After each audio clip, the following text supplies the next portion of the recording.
കോടീശ്വരനായിട്ട് പോലും സാധാരണക്കാരനെ പോലെ ജീവിക്കുന്ന ഒരാളുടെ കഥയാണ് ഞാൻ ഇന്ന് നിങ്ങളോട് പറയാൻ പോകുന്നത്. കഥയല്ല, റിയൽ ലൈഫ് സ്റ്റോറി തന്നെയാണ്. അത് മറ്റാരുമല്ല, ലോക പ്രശസ്തനായ സെനഗൽ ഫുട്ബോൾ താരം സാഡിയോ മാനിയെയാണ്. സ്ക്രീൻ പൊട്ടിയ ഫോണുമായി ഒരു മാധ്യമപ്രവർത്തകൻ ഇദ്ദേഹത്തെ പലതവണ കാണാനിടയുണ്ടായി. ഒരു അഭിമുഖത്തിനിടെ മാധ്യമപ്രവർത്തകൻ അദ്ദേഹത്തോട് ചോദിച്ചു, എന്താണ് സ്ക്രീൻ പൊട്ടിയ ഫോണുമായി നടക്കുന്നതെന്ന്. അദ്ദേഹം പറഞ്ഞു, ഇത് ശരിയാക്കണമെന്ന്. ശരിയാക്കുകയോ? പുതിയൊരെണ്ണം വാങ്ങിക്കാമല്ലോ എന്ന് മാധ്യമപ്രവർത്തകൻ വീണ്ടും ചോദിച്ചു.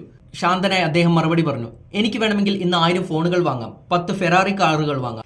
ഇവയെല്ലാം എനിക്ക് ആവശ്യമുണ്ടോ? കാര്യം നടന്നാൽ പോരെ. ദാരിദ്ര്യം ഞാൻ അറിഞ്ഞതാണ്. സമ്പത്തില്ലാത്തതിനാൽ സ്കൂൾ പഠനം ലഭ്യമായിട്ടില്ല. ബൂട്ടില്ലാതെയാണ് ഞാൻ കളിച്ചിട്ടുള്ളത്. നല്ല വസ്ത്രമുണ്ടായിരുന്നില്ല, ഭക്ഷണമുണ്ടായിരുന്നില്ല. എന്നാൽ ഇന്ന് എനിക്കെല്ലാം ഉണ്ട്. ഞാൻ എൻ്റെ കുട്ടികൾക്കായി ഇന്ന് സ്കൂൾ നിർമ്മിക്കുകയാണ്. അവർക്ക് മെച്ചപ്പെട്ട സൗകര്യമൊരുക്കുകയാണ്. ഇതെല്ലാം ഉണ്ടെന്ന് കാണിച്ച് മേനി നടിക്കേണ്ട കാര്യം എനിക്കില്ലല്ലോ. ഞാൻ ദാരിദ്ര്യമുള്ളവർക്ക് എൻ്റെ സമ്പത്തെല്ലാം പങ്കുവയ്ക്കുകയാണ്.